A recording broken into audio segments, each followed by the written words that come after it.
আল্লাহ বলেছেন, জনগণ যখন শয়তানের তন্ত্রে মন্ত্রে ও লাইফস্টাইলে আকৃষ্ট হয়ে চাকচিক্যময় প্রতারণায় মুগ্ধ হয়ে শয়তানের অনুসারীদেরকে রাষ্ট্রীয় ক্ষমতায় বসাবে, তখন তারা পৃথিবীতে বিপর্যয় সৃষ্টি করবে, জুলুমে রাজত্ব কায়েম করবে। তাই তো বর্তমান পৃথিবীতে ঘটছে। জুলুমকারী ক্ষমতাসীন শাসকদের অত্যাচারে পৃথিবী আজ নরকে পরিণত।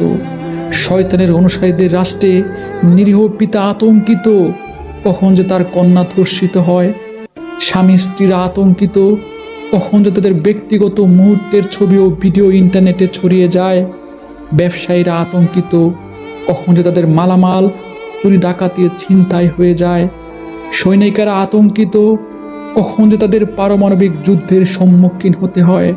সাধারণ মানুষেরা আতঙ্কিত, কখন যে তাদের মিথ্যে মামলা হামলার মাধ্যমে অপদস্থ হতে হয়। হাসপাতালের রোগীরা আতঙ্কিত, কখন যে তাদের ভুল ও ভুয়া চিকিৎসার মাধ্যমে সর্বশান্ত করা হয়। এভাবেই শয়তানের রাজত্বে মানুষ পৃথিবী আজ জাহান্নামে পরিণত হয়েছে। চারদিকের মানুষ শান্তি চাই বলে আর্তনাদ করছে, নিরাপত্তা চাই বলে চিৎকার করছে। কিন্তু শয়তানের অধ্যুষিত রাজ্যে শান্তি ও নিরাপত্তা বড়ই দুর্লভ বিষয়ে পরিণত হয়েছে।